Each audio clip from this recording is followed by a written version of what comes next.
We also had a $75 donation from Video Game Viking.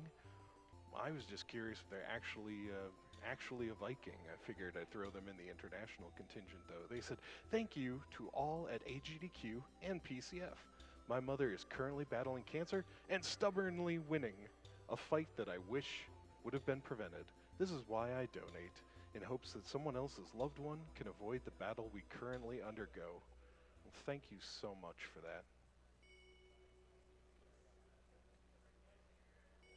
Also, Christian donated $30 and said, "My grandpa survived cancer, and so did a good friend of mine. Most important part is the early detection, so giving something to prevent cancer seems just right. Greetings from Italy." Thank you, Christian. And Dude is representing from Germany. It's a $20 gift from Dude. He says, "Greetings from Germany, third-time watcher, first-time donator. I love the work everyone is putting into this event to make it one of the best events that I know of. Keep the donations going and have fun, guys." Thank you, Dude.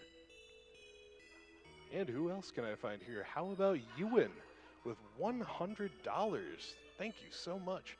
He says, "Shoutouts from the UK. Recently found GDQ through a friend. This has been the first event since I started watching, and I had to donate. What you do is amazing for so many different reasons. Can't watch live due to work, so good luck to all the runners. Keep doing what you're doing." Okay, I do have to question Ewan on that. We run 24/7 for the entire week, so what kind of work do you do where you can't watch the stream due to work? Oh well, we'll figure that out later, but anyway, thank you. Italy, Germany, the UK, everybody, France representing. I appreciate it so much. Our next game will be Kabuki, Quantum Fighter, an any percent run, again by mithical9, who you just saw there on the co-op gauntlet run. And to continue a analogy we were drawing at the kickoff during the interviews at the beginning of Awesome Games Done Quick, we had the Dark Souls analogies. I'd like to think a gauntlet is the Dark Souls of NES top-down adventure games, or at least one with playable elves.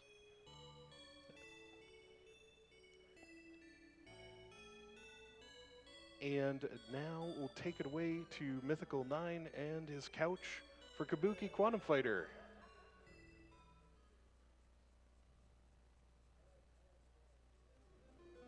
We good?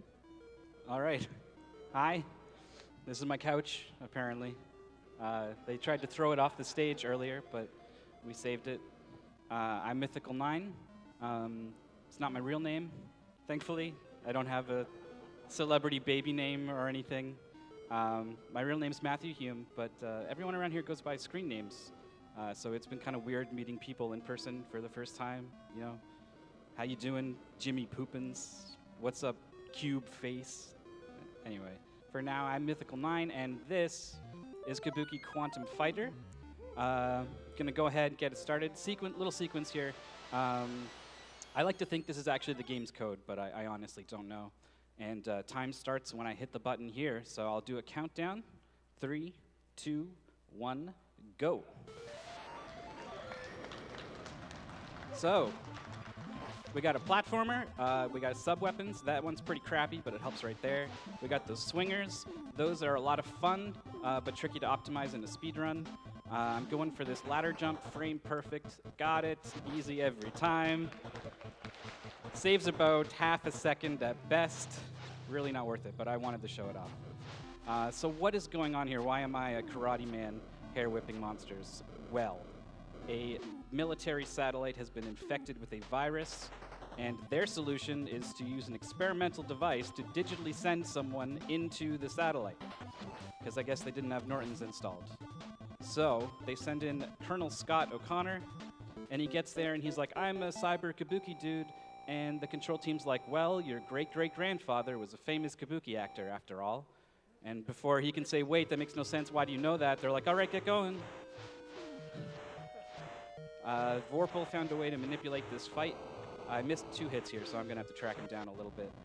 You basically jump at the start of the fight. There's a visual cue. If you think of this blue mess in the background as a map of the US, you want to jump it around Texas at the bottom there. So now we got a new sub-weapon. It's pretty good. You'll see it in a moment. Next level is a sewer level.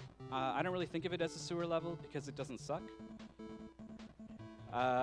There's a jump coming up that I go for. There's a much safer strategy, but it doesn't look as good. Got it.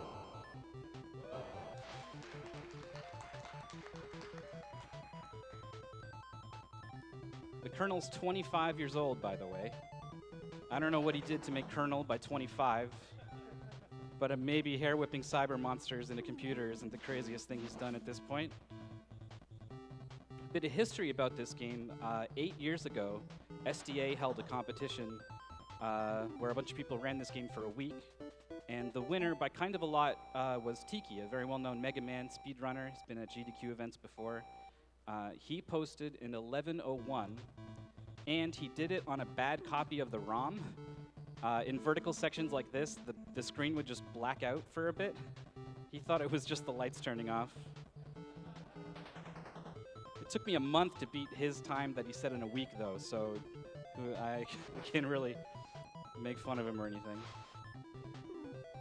This next boss coming up, I have not found any sort of consistent way to fight him, so we're just going to throw fire at him until he dies. We're going to hope he doesn't do that jump kick a lot, because it's going to go over my projectiles. He does a mirror image thing. There, got to hit both at the same time, so you figure out which one is real.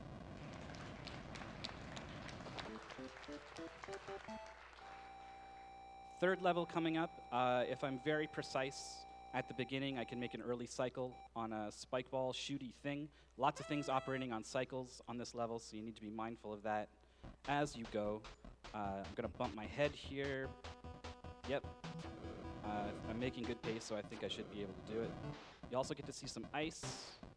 That was it right there. Got it. Ice has wonderful physics in this game.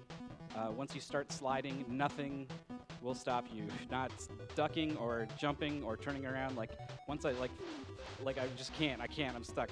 So yeah, it sucks. You can also that's what happens when you damage boost on ice. You accelerate 1 pixel per frame until you touch the ground. At the end of that boost, I'm moving 16 pixels per frame. At that speed, you can cross the entire screen in about 1/3 of a second. Unfortunately, no one's found a way to put that to use in other spots. Only so much ice in the game, unfortunately. You can see me taking a lot of hits. The game gives you a lot of health, but I'd say it's still fairly a difficult game. I'm just making it look easy, hopefully. Third boss coming up. He's totally immune while he's all red and angry, and it's random how long he stays that way. He'll go back and forth across the screen, maximum of 4 times, and he also has an enrage mechanic at low health, so I want to make sure I get him committed to attacking before I cross that threshold. This is good. So now he just needs 1, 2, got it.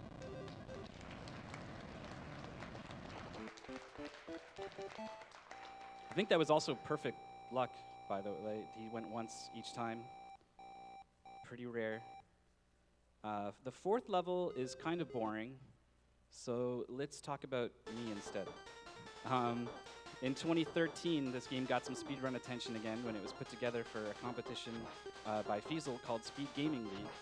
And if you go back and watch episode 3, you will see a young, innocent mithical9 speedrunning for the very first time. And I was super nervous. My opponents were Vorpal, Dragon Dark, and the Seawolf, all of whom have run games at previous GDQ events. These were players whose streams I'd watched, whose names I recognized, bona fide speedrunners. Who was I to go up against these guys? Well, it turns out I was the guy who practiced the most. So I actually ended up winning, and it gave me the ego boost I needed to actually start speedrunning. And it also taught me that all you really need to speedrun is patience and persistence. There are people out there with a natural talent who can, learn a game very quickly, or focus on one game and take it to another level. But the truth is, anyone who takes the time to learn can speedrun. Yeah.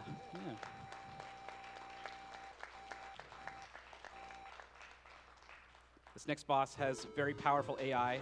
Walk directly into your hitbox and stay there. He gets even more annoying running around on the ceiling, so we need to trade hits.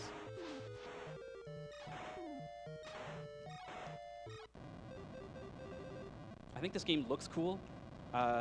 Scott's human presence clashes with the cyber world, and that's why you get this Geiger-esque heavy metal album looking stuff in the background. I like it.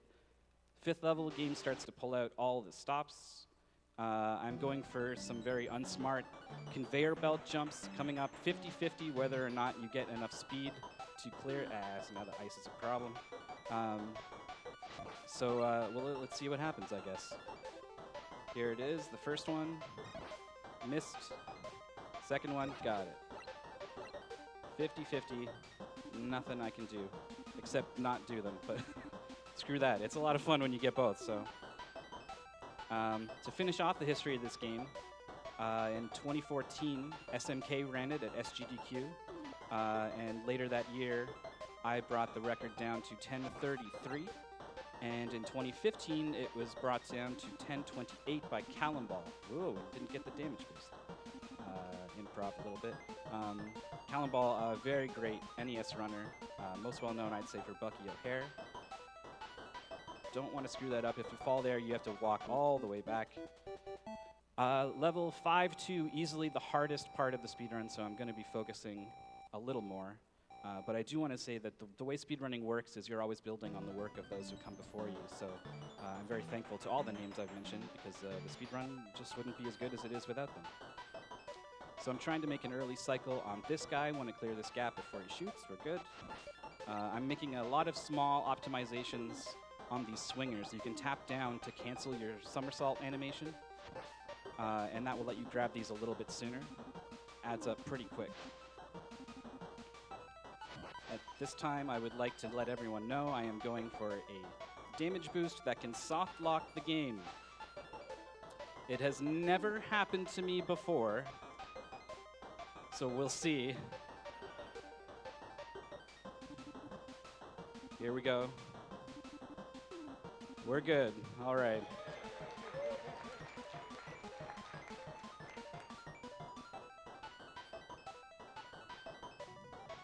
I hate this guy. Ice gets a little weird. You maybe saw I had a weird speed boost there. These guys are random. I really want that guy's drop, but he's too far to the side, so I don't get it. This has been a pretty good climb so far. Ideally, you get to the top before the music loops. Almost. Dun, dun, dun. Almost.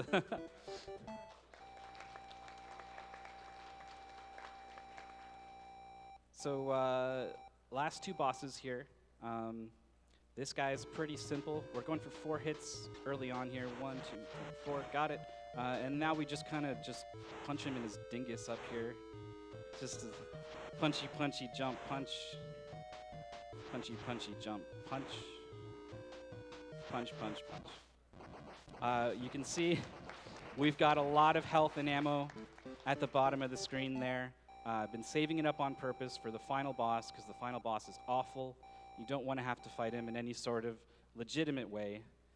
So we're going to blow him up. But first we're going to go to space. All good final boss fights take place in space. This game is no exception.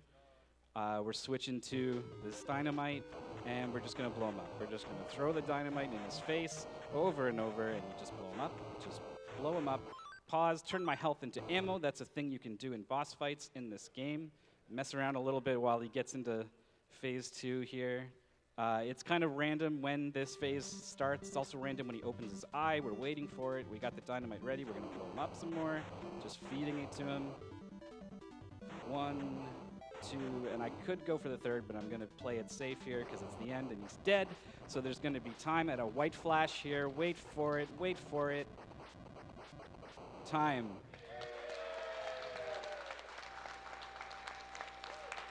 So over the years, as I found out how fun it was to be a part of this speedrun thing, I kept coming back for more. I joined Feasel as co-host of Speed Gaming. It spun off into its own Twitch channel where we host speedrun events. It's become a wonderful and fulfilling part of my life. So I am so happy to be here at Awesome Games Done Quick 2017.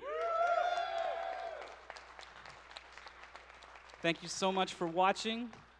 We've got a lot of great NES runs coming up after this, so stay tuned to Awesome Games Done Quick 2017. Mithical9, ladies and gentlemen.